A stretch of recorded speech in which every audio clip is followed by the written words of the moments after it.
So we'll start with questions of superposition of waves. Example 6.1. The displacements of two sinusoidal waves propagating through a string are given by the following equations. तो हमारे पास दो equations है which are representing two sine waves which are propagating through a string. एक है y1 equal to 4 sin 20x minus 30t. दूसरा है y2 equal to 4 sin 25x minus 40t. तो amplitude तो सेम है but frequencies are not same. Where X and Y are in centimetre, तो remember X और Y are in centimetre, मतलब ये CGS units में आ गया, and T is in second. Calculate the phase difference between these two waves at points X equal to 5 centimetre and T equal to 2 seconds. तो इन दोनों waves में आपको फेज डिफरेंस फाइंड करना है at X equal to 5 centimetre and T equal to 2 seconds. Second part of the question is, when these two waves interfere, what are the maximum and minimum values of the intensity? So what are the maximum and minimum values of the intensity पूछा है. सबसे पहले given parameter में what you have been given is two equations. One is 4 sin 20x minus 30t and second equation is y2 equals to 4 sin 25x minus 40t. This is what is given to you. Good. और आपको find करना है, दो cases है. पहले case में आपको find करना है फेज डिफरेंस. फेज डिफरेंस कैसे फाइंड करते हो, डेल्टा फाई बोल देता हूँ इसको मैं, या फिर यू कैन से फाई. तो पहले वेव का फेज निकालना पड़ेगा और दूसरे वेव का फेज निकालना पड़ेगा और उनको सब्ट्रैक्ट करना पड़ेगा. तो just suppose to find out phase of two waves and subtract. और फेज डिफरेंस फाई का फाइंड करना है at X equals to 5 and T equals to 2. Right, X equal to 5 centimetre, T equal to 2. ये हो गया पहला case of the question. दूसरे case में तुमको क्या फाइंड करने के लिए बोला है, क्या बोला है, क्या बोला है, maximum and minimum intensities. When these two waves interfere what are the maximum and minimum values of the intensity. मतलब सेकंड केस में तुमको मैक्सिमम इंटेंसिटी और मिनिमम इंटेंसिटी फाइंड करना है. सिंपल. फॉर्मूलाज कौन सा यूज करेंगे, फेज डिफरेंस का तो क्या ही फॉर्मूला होगा. Phase difference is just the difference of the phases of the two waves, phi1 minus phi2. Mod में से लिख रहा हूँ because as at this point of time I don't know which one is greater. वो तो value substitute करने के बाद समझेगा कि कौन सा ज्यादा है कौन सा कम है. Then number 2, do you remember what was maximum intensity in terms of amplitude. क्योंकि A1 A2 दिया है ना तुमको, क्या था,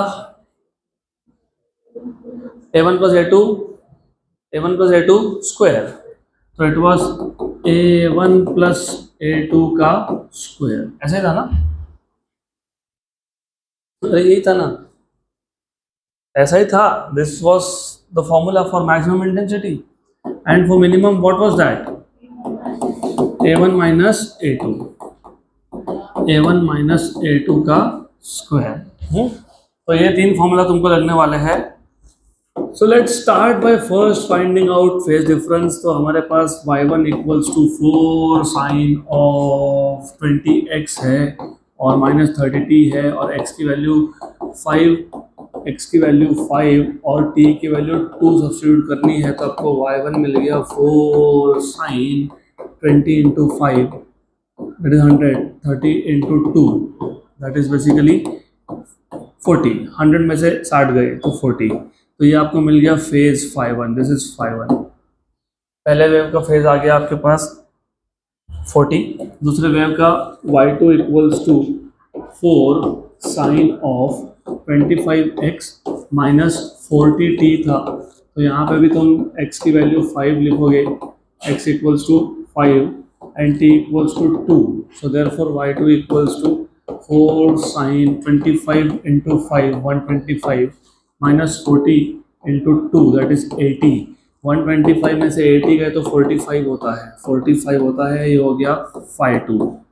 सो therefore phase difference delta phi बोलो या 5 बोल दो, it is mod of phi1 minus phi2.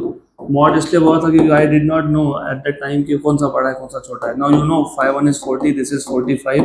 तो फेज डिफरेंस इज 5. तो 5 डिग्री का फेज डिफरेंस है दोनों में. So it is 5 degree of phase difference. ये हो गया. Then you are suppose to find out maximum and minimum intensity. तो Imax Imax is basically A1 plus A2 का स्क्वायर। सही है, मुझे पता है आपको कंफ्यूजन है, क्योंकि intensity is proportional to amplitude square होता है, प्रोपोर्शनल होता है, प्रोपोर्शनल। फिर यहाँ पे तुम प्रोपोर्शनलिटी कांस्टेंट लिखते हो, लिखना चाहिए ना, यस और नो, हाँ कि ना, हाँ हाँ हाँ। When you write down intensity proportional to amplitude square तो प्रोपोर्शनलिटी कांस्टेंट लिखना पड़ता है, लेकिन सीजीएस यूनिट में प्रोपोर्शनलिटी कांस्टेंट 1 होता है। This is all in CGS units.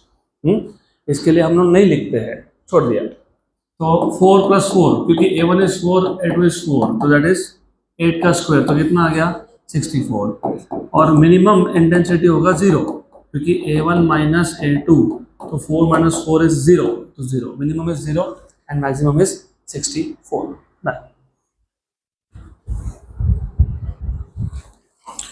Next question, example 6.2। अगला question,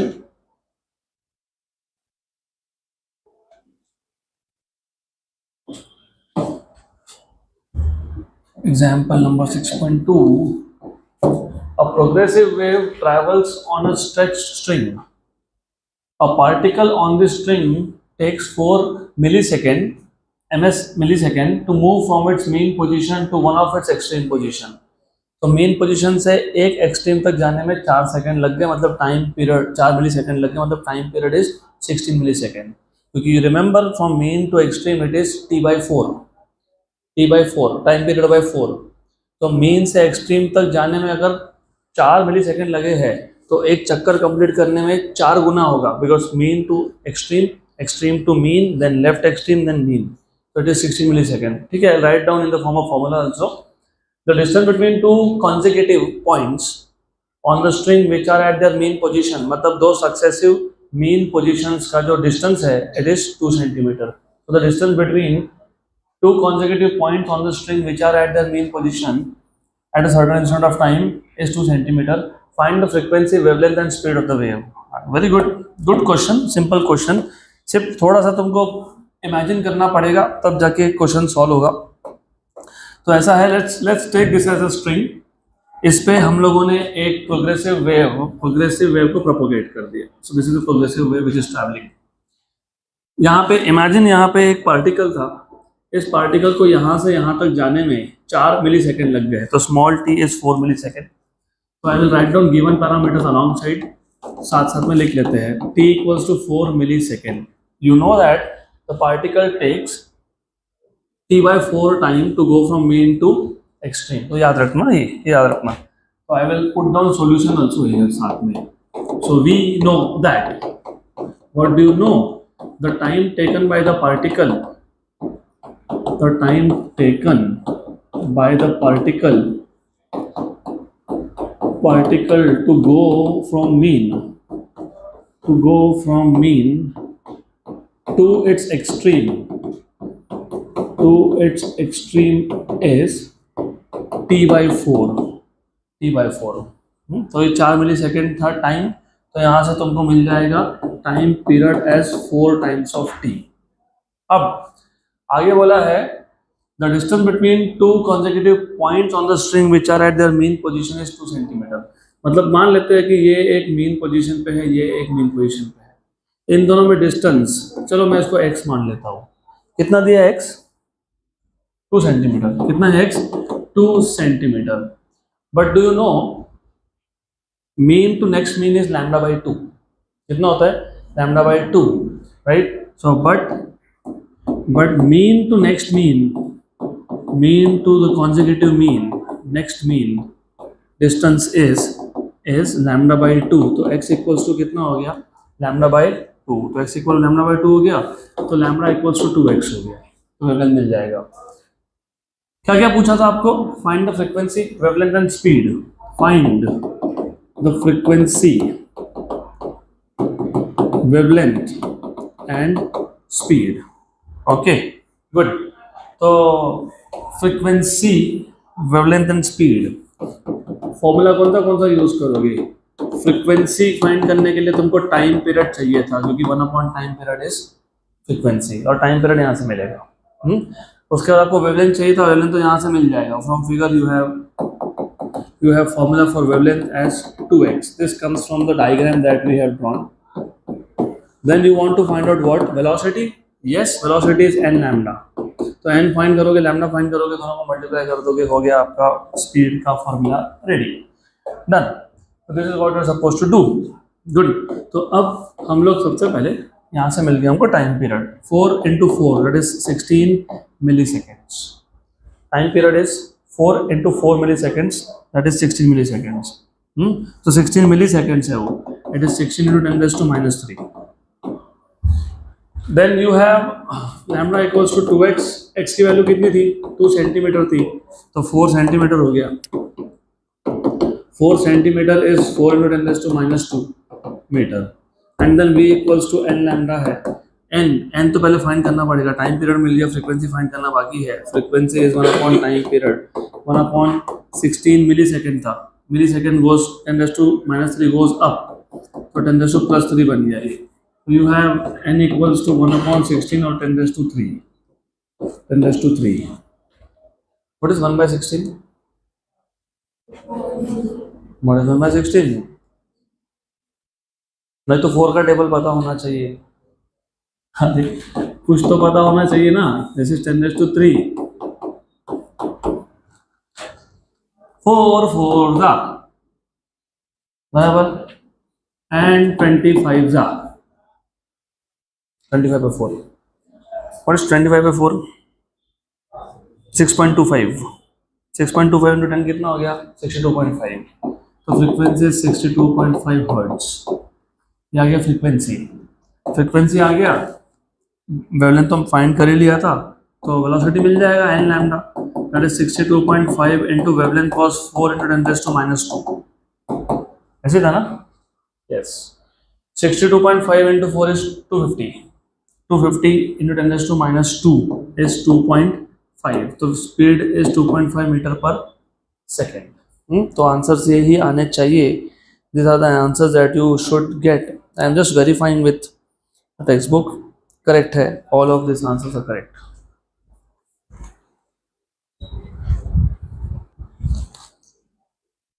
Next question. Fast.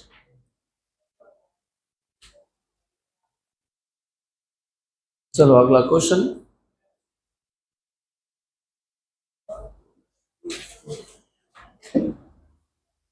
Example 6.3, find the distance. Example 6.3, find the distance between two successive nodes in a stationary wave on a string vibrating with frequency 60 Hz, 64 Hz. The velocity of the progressive wave that resulted in stationary wave is 48 meter per second. Simple question है, आपको पूछा है distance between two successive nodes, तो आपको find करना है distance between two successive nodes. तो let us say x. You know distance between two successive nodes कितना होता है, lambda by 2. तो lambda by 2 find करना है मतलब तुमको basically. This is what you are supposed to find out. Then given parameter में आपको ऐसा बोला है, in the given parameter they have given you the frequency of the wave. कितना फ्रीक्वेंसी, 64 हर्ट्ज का फ्रीक्वेंसी है, और जिस प्रोग्रेसिव वेव से ये स्टेशनरी वेव फॉर्म हुआ, क्योंकि स्टेशनरी वेव दो प्रोग्रेसिव वेव से बनता है, वेव जाता है रिफ्लेक्ट होकर आता है, तो जिस प्रोग्रेसिव वेव से ये स्टेशनरी वेव फॉर्म हुआ उस प्रोग्रेसिव वेव का स्पीड था 48 मीटर पर सेकेंड। तो यहाँ से बन जाएगा फॉर्मूला। तो तुमको अगर डिस्टेंस चाहिए तो तुमको लैम्डा बाई 2 चाहिए, तो तुमको लैम्डा चाहिए, तो v equals to n lambda, तो lambda equals to v by n. ये बन गया आपका फॉर्मूला फॉर वेवलेंथ। तो solution is also simple, distance between two nodes x equals to lambda by 2, x equals to lambda by 2, लेकिन lambda is v by n, तो v by 2n। v की value कितनी दी हुई है, 48, और 2n n कितना है, 64, करेक्ट, ऐसा ही है ना। तो दिस इज 16 3 जा 16 4 जा, तो 3/8, what is 3/8? How much is 3/8? अरे बहुत सिंपल है ये, 3/4 is 0.75, 0.75 का आधा 0.375, 3/5 उसका आधा 0.375 मीटर. बस.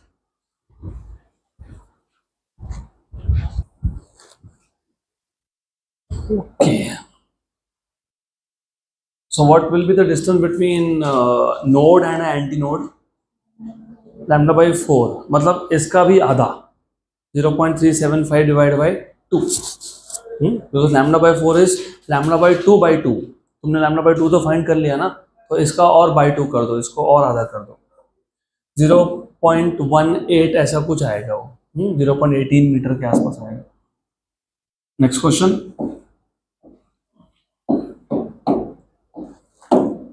Example 6.4. An air column is of length 17 centimeter long.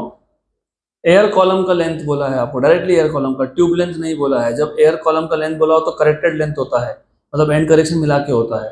तो they have told you the length of air column. तो यहाँ पे भी आपको थोड़ा सा केयरफुल रहना पड़ेगा. कभी कभी बोलेंगे the length of the tube.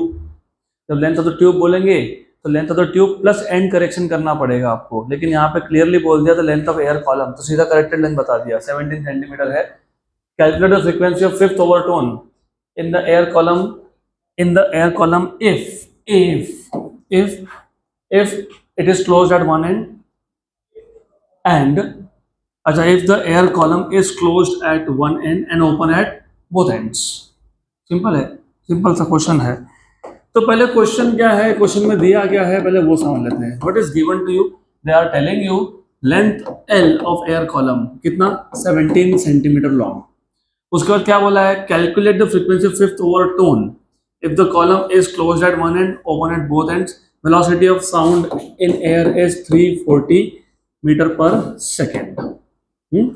आपको फाइंड करने के लिए बोला है, क्या फाइंड करने के बोला है, क्या बोला है, पीथ ओवरटोन. कौन सा ओवरटोन, पीथ ओवरटोन. पीथ मुझे पता है फिफ्थ है, मैं पी बोल रहा हूँ जानबूझ के, बिकॉज फॉर्मूला तो जनरल यूज करना है ना.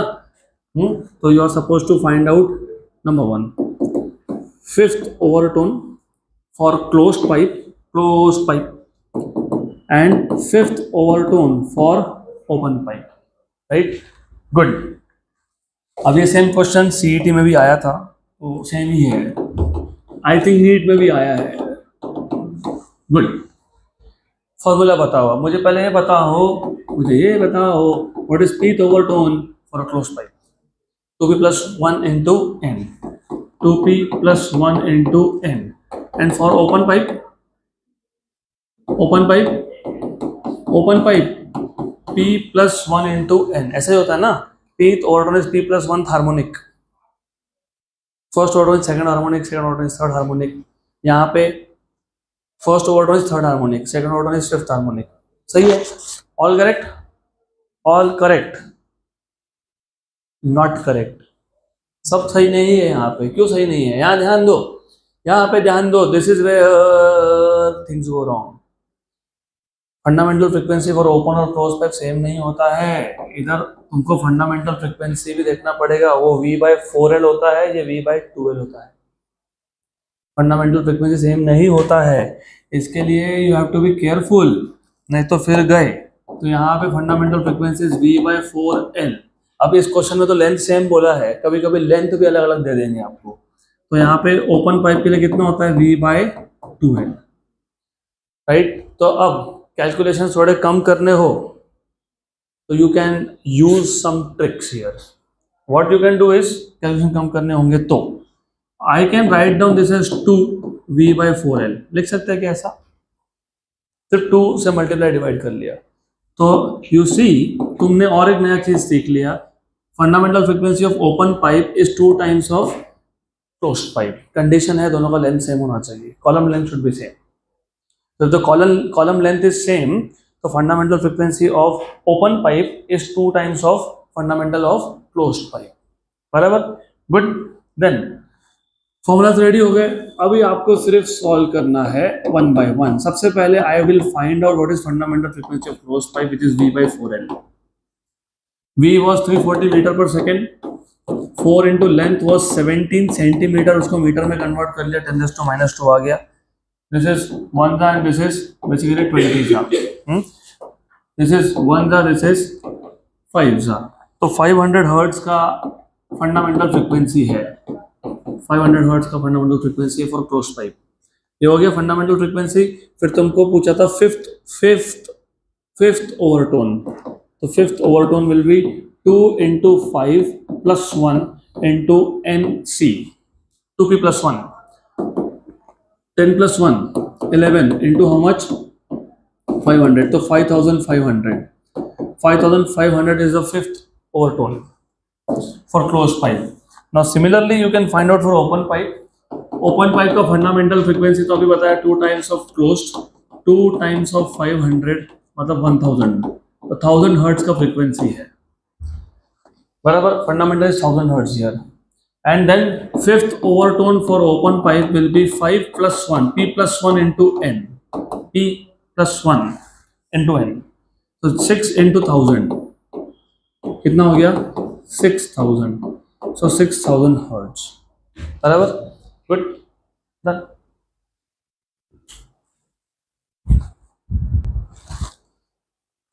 Next question,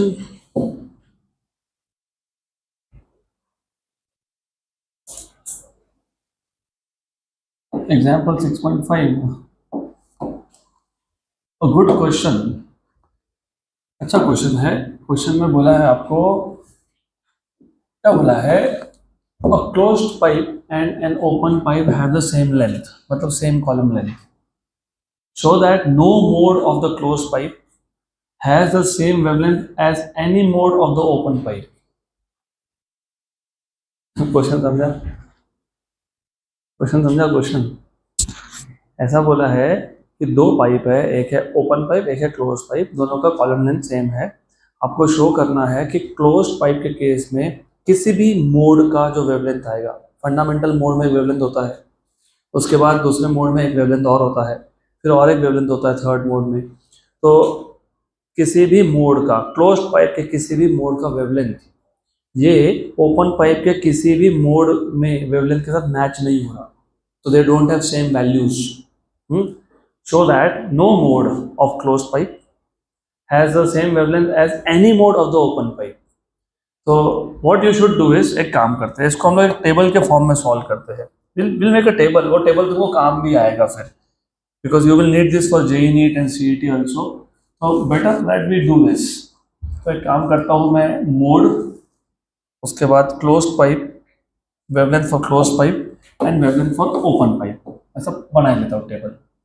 So let me just make a table very quickly, and of course you will help me out with the values. You should help me out with values.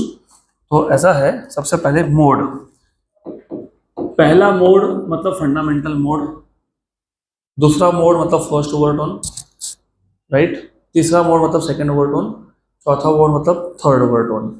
फिर closed pipe का wavelength, closed pipe के लिए जो wavelength आएगा वो whatever it is, उसके बाद फिर ओपन पाइप का वेवलेंथ, ओपन पाइप का wavelength. I just remove this lambda from here so as to avoid any confusion, ठीक है ऐसा। तो let's see first mode. First mode मुझे बताओ, वो तुमने सब, मैंने सब बताया तुमको ऑलरेडी, हम लोगों ने थ्योरी में देखा है, but I just want to check how much do you remember. First mode is fundamental mode. Fundamental mode में क्लोज्ड पाइप के केस में, क्लोज्ड पाइप के केस में फंडामेंटल मोड में कितने लूप बनते हैं? हाफ लूप बनता है, one node and one antinode. What is the relation between node and antinode? Lambda by 4, lambda by 4। तो लेंथ ऑफ द कॉलम क्या हो गया? लैम्डा बाई 4, तो लैम्डा क्या हो गया? 4l। लैम्डा क्या हो गया? लैम्डा क्या हो गया? 4l। तो ये हो गया 4l। इधर का पहला, चलो पहले यही निपटा लेते हैं, पहले इसको कर लेते हैं, फिर बाद में जाते हैं open pipe. First overtone of closed pipe, एक लूप एक्स्ट्रा आ जाता है, 1.5 लूप हो जाता है, 1.5। तो नोड, क्योंकि 1.5 लूप है, 1.5 लूप है, ये तो तुमको लैम्डा बाई 4 पता ही है, और ये कितना है? Lambda by 2। तो यहां से यहां तक ये फंडामेंटल मोड था, आधा लूप। फर्स्ट ओवरटोन में 1.5 लूप, बराबर, करेक्ट। तो what is column length? Lambda by 2 plus lambda by 4, 3 lambda by 4 कितना हो गया? 3 लैम्डा बाई 4। तो कॉलम लेंथ 3 लैम्डा बाई 4, तो लैम्डा कितना हो गया? 4l by 3। तो ये आ जाएगा 4l बाई 3, बराबर, करेक्ट, गुड। अब इससे मैं तुमको कुछ फॉर्मूला बना के दे रहा हूँ, इसलिए ध्यान दो। लास्ट बेंच, लिखने का काम बाद में ये जो बनने वाला है टेबल, ये टेबल डिसाइड करेगा कि मार्क्स मिलने वाले हैं कि नहीं, क्योंकि टाइम कम लगेगा अगर फॉर्मूला याद रह गया तो। गुड। इसके बाद इसका अगला मोड एक लूप और लगा दो। एक लूप लगा दिया, इसका मतलब और लैम्डा बाई 2 ऐड कर लो। तो lambda by 2 lambda by 2 lambda और lambda by 4, 5 lambda by 4, 4l by 5, 4l by 5। अब तुम गेस कर लेना कि आगे क्या होने वाला है, राइट? तो ये ट्रिक्स मैटर करते हैं, that is why you have to pay attention here. This are the tricks that you should be making by yourself, बराबर। अब if I had open pipe, you know open pipe में क्या होता, बताता हूँ। Open pipe में क्या होता?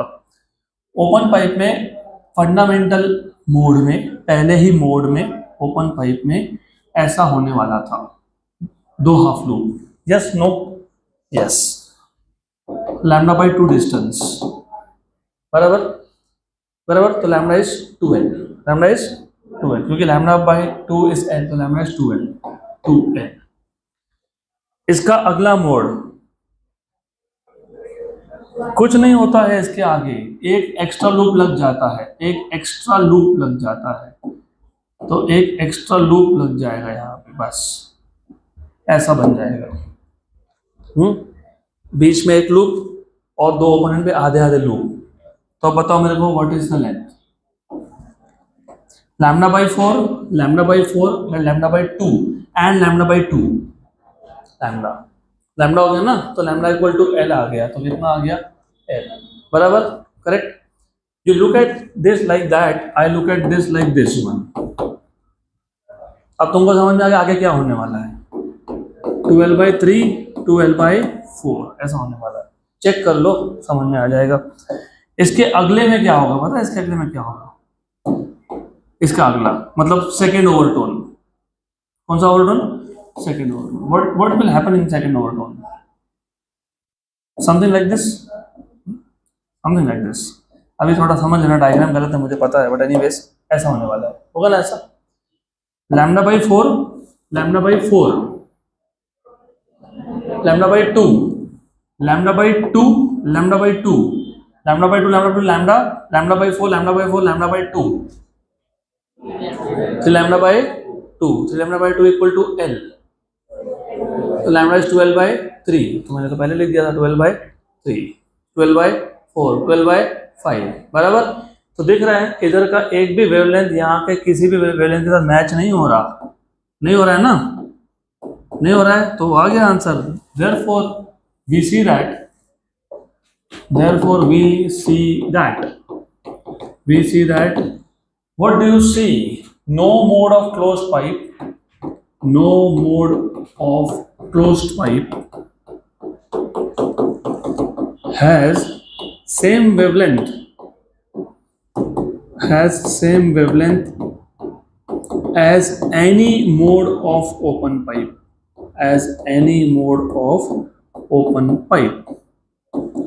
और साथ साथ में जो तुमने एक्स्ट्रा फॉर्मूला बना लिए, समझ लिए, इसके बाद से थोड़ा और एक्स्ट्रा सोचोगे तो और एक्स्ट्रा मिलेगा, आपके ऊपर है। अब फर्स्ट ओवरटोन नीचे 3 आया, सेकंड ओवरटोन नीचे 5 आया, थर्ड ओवरटोन नीचे 7 आया, फोर्थ ओवरटोन नीचे 9 आएगा, फिफ्थ ओवरटोन में नीचे 2p+1 आएगा। मतलब तुम्हारे लिए और एक जनरल फॉर्मूला बन गया। और जनरली बना देता हूँ, तो जनरल फॉर्मूला जब तुम बोलोगे ना, जनरल फॉर्मूला क्या बनेगा ये भी समझ लो। अब यहीं पर लिख देता हूँ, जनरल फॉर्मूला विल बी, इसलिए मैंने तब नहीं यूज किया था। General formula will be lambda p, where p stands for overtone. Pth overtone का जो वेवलेंथ है that will be 4l upon 2p+1। Okay, this is what you will get. पक्का पक्का, यस नो यस, यस। तो shortcut हो गया ना। अब अगर एग्जाम में क्वेश्चन आया, आपको वेवलेंथ पूछा है पीथ ओवरटोन का, तो क्या करोगे? 4l अपॉन 2p+1 करके देख लो, करके देख लो। First overtone, first overtone p की वैल्यू 1, राइट, तो नीचे हो गया 3, 4L/3. सेकेंड ओवरटोन P की वैल्यू 2, तो 4L/5. Similarly you can go here also. What will be the wavelength for P overtone? Lambda P क्या आएगा? 2L/P+1. चेक कर लो. ये फर्स्ट ओवरटोन तो 1 + 1 2 कैंसिल, तो बराबर आ गया. सेकेंड ओवरटोन 2 + 1 तो 12/3 करेक्ट आ गया. गुड, हो गया done.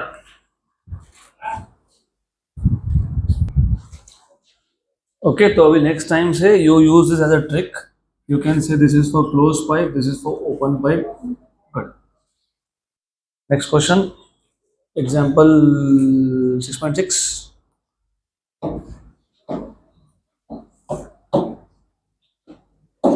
A string is fixed at both ends. What is the ratio of frequency of the first harmonic to that of second harmonic? क्या क्या बोलेंगे अब this kind of question? What is first harmonic? First harmonic का frequency कितना होता है? कितना होता है? n. First harmonic कितना होता है? n होता है ना? अरे ये string है. In case of string, the first harmonic is fundamental frequency. Frequency is n. चलो एक काम करते हैं, इसको मैं f1 बोल देता हूँ. First frequency. What is the frequency of second harmonic? 2n. तो क्या पूछना था इनको? रेशो हो गया, रेशो 1:2 खत्म, कुछ नहीं है क्वेश्चन. चलो आगे नेक्स्ट क्वेश्चन. तो string is fixed at both ends में you remember all the harmonics are present. तो रेशियोज क्या होते हैं? 1:2, 3:4, 5:6. डन. पूछा होगा अगर फिफ्थ हार्मोनिक और सिक्स्थ हार्मोनिक का फ्रीक्वेंसी बताओ तो 5:6, राइट. सिक्स्थ ओवरटोन और सेवंथ ओवरटोन बताओ तो. Sixth overtone and seventh overtone. Sixth overtone is 7n. Seventh is 8n. 7/8. Sixth overtone is 7n. Seventh overtone is 8n. तो 7/8. जब overtone word यूज हुआ हो तो +1 होता है. हार्मोनिक बोला है तो 1:2. ओवरटोन बोला होता तो 2:3. क्योंकि first overtone will become second harmonic and second overtone will become third harmonic. Good. अगला क्वेश्चन.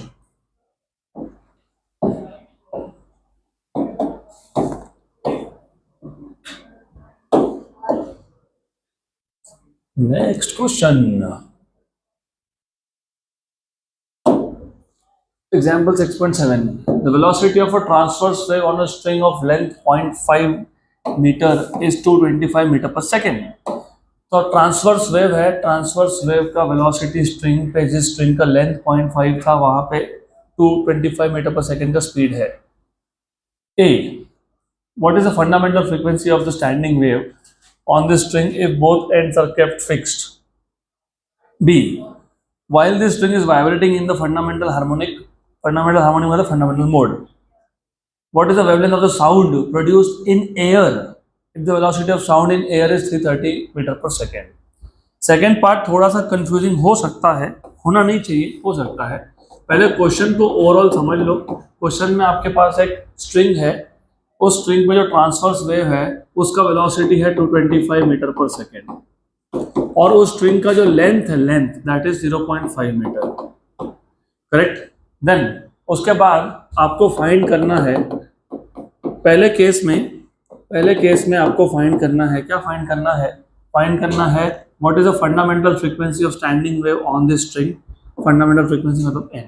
और क्या फाइंड करना है सेकंड केस में? While the string is vibrating in the fundamental harmonic, what is the wavelength of sound.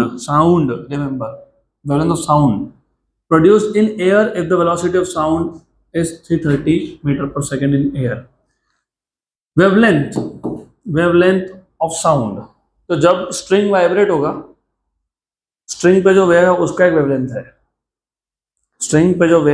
एक wavelength है, लेकिन जब स्ट्रिंग वाइब्रेट होता है तो आजू बाजू का एयर भी वाइब्रेट होता है. गिटार में क्या होता है? वही तो होता है, वाइब्रेट स्ट्रिंग, उसके पीछे जो एयर मास है इट स्टार्ट्स वाइब्रेटिंग. तो स्ट्रिंग पे जो वेव है उसका वेवलेंथ और इस स्ट्रिंग के वजह से जो सराउंडिंग का एयर वाइब्रेट हुआ उसका वेवलेंथ इज नॉट सेम. तो आपको वेवलेंथ ऑफ एयर पूछा है, air. What is the wavelength of sound produced in air, right. तो जब तुम वेवलेंथ ऑफ एयर निकालोगे तो वेलोसिटी भी तुमको साउंड का एयर में चाहिए होगा. तो for v equals to how much? 330 metre per second. तो यहाँ पे V225 मत यूज करना, very clear, they are asking you wavelength in air, wavelength in air तो speed of sound in air. तो how do you find out fundamental frequency?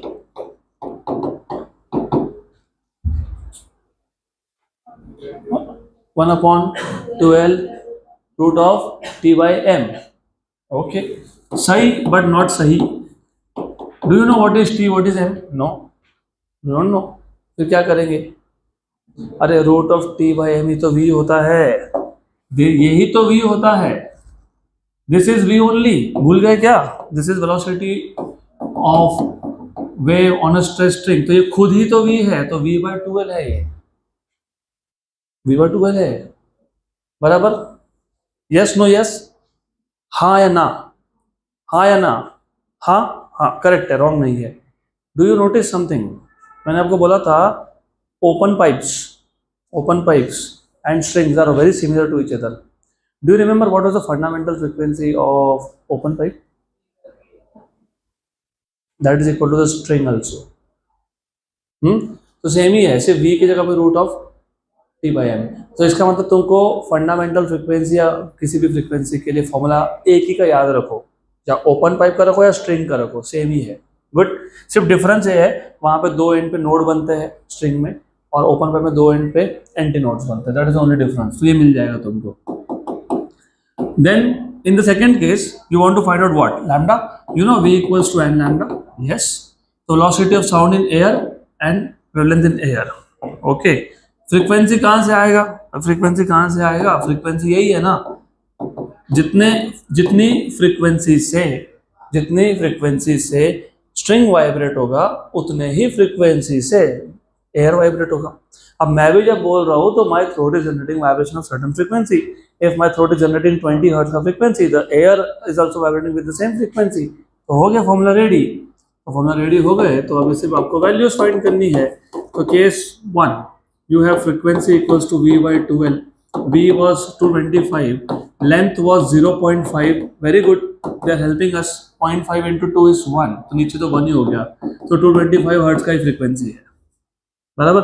Good, number 2, you are supposed to find out wavelength of sound in here, va/n, what is va? 330 and this is 225, 330 दिया था ना value, yes. तो 330 by 225 is 1 point something, तो मिल जाएगा आपको, it is 1 point something, calculation कर लो। 330 by 225, 330 by 225, 1.46, it is 1.46 meter wavelength, done।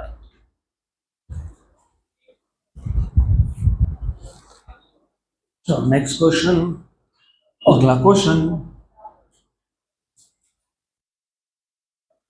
Next question,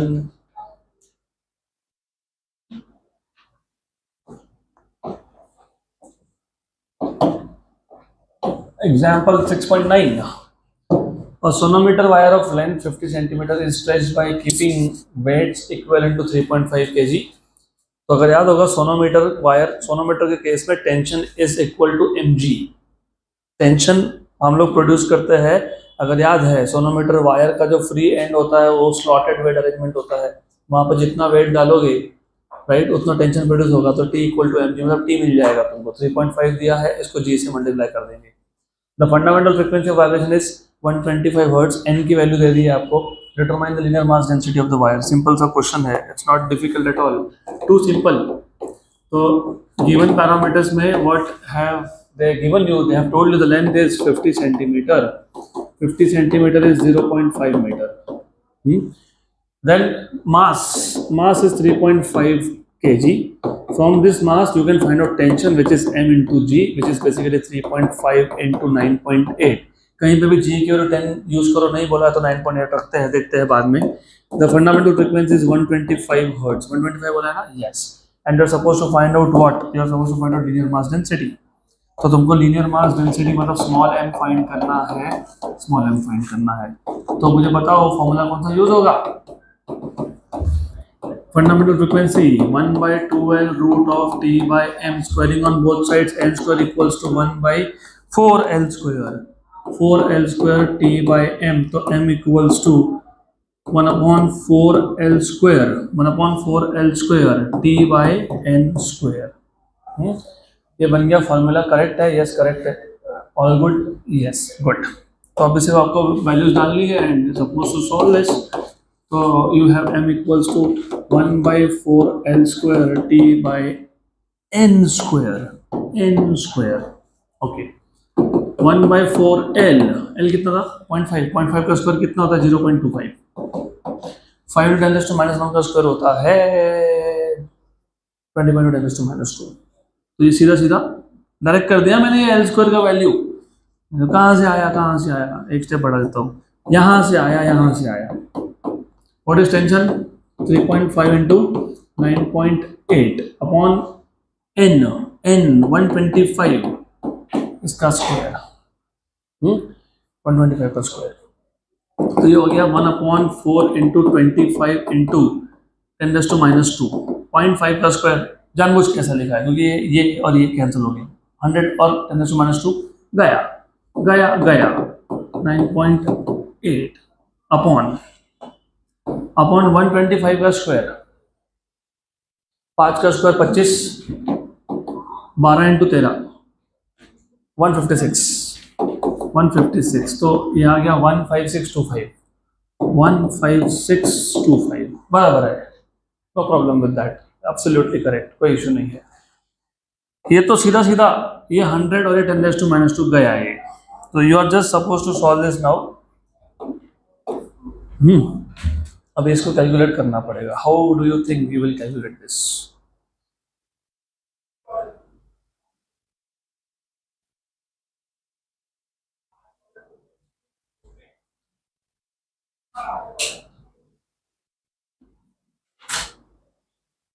ऐसे approximation से हो जाएगा। तो अप्रोक्सीमेशन आने तो चाहिए ना, कैसे करेंगे अप्रोक्सीमेशन?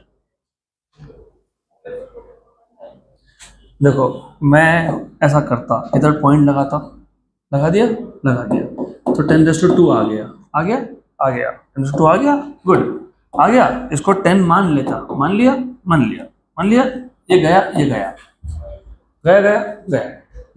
अब मैं और एक काम करता, मैं इधर नहीं लगाता, इसको मैं इधर लगाता और इधर लगाता तो 10⁻³ होता और 3 में से एक ही जाता, मतलब ये 10⁻² आया। यस, इससे क्या हुआ पता है? क्या हुआ? ये रफली 1s और 5s हो गया अप्रोक्सीमेटली। 1/5 इज 0.2 और ये 10⁻² ऊपर आके -2 0.002 ठीक। अब मैं तुमको ये सारा कैलकुलेशन कैलकुलेटर से करके बताता हूँ। ये पूरा 0.002 याद रखना, 0.002। अब 3.5 × 9.8 कितना आ गया? 34.3 डिवाइडेड बाय 15625 0.002 आ गया। This is how you should be doing calculations. 0.0021 ठीक है। यूनिट्स मास डेंसिटी है, लीनियर मास डेंसिटी है, किलोग्राम पर मीटर है। दिस इज kg पर मीटर, किलोग्राम पर मीटर। देखिए अभी आंसर यही है, exact answer. Next question,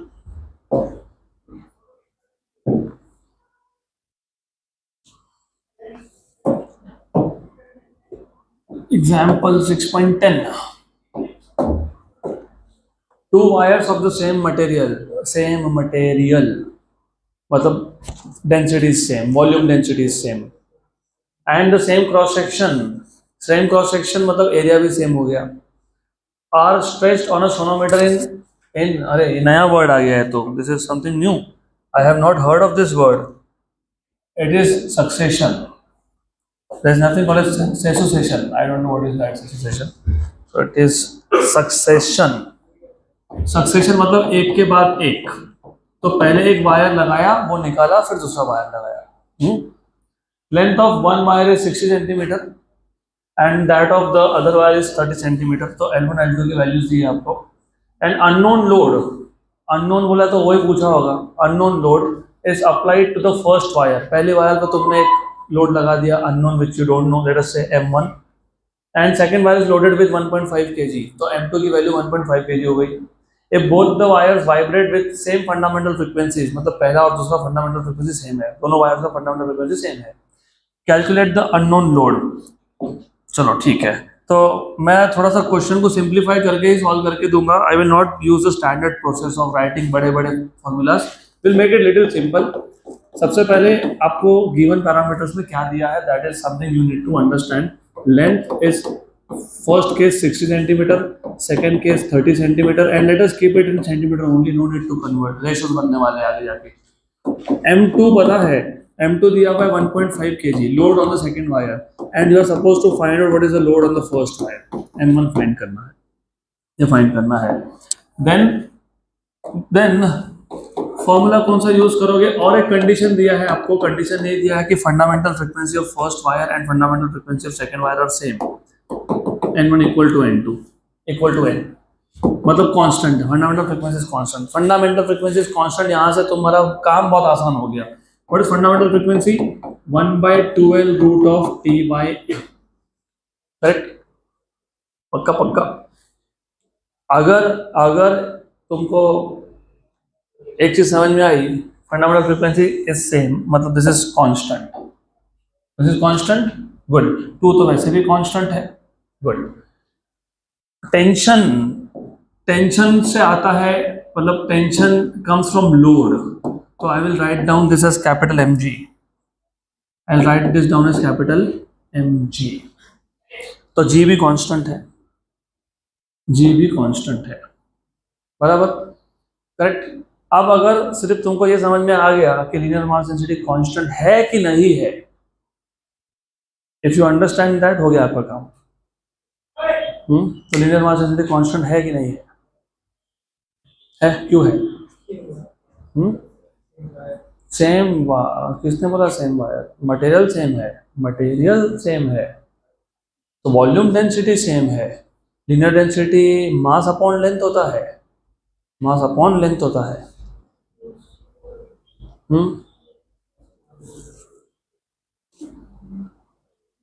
cross sectional area same है, क्रॉस सेक्शनल एरिया भी सेम है।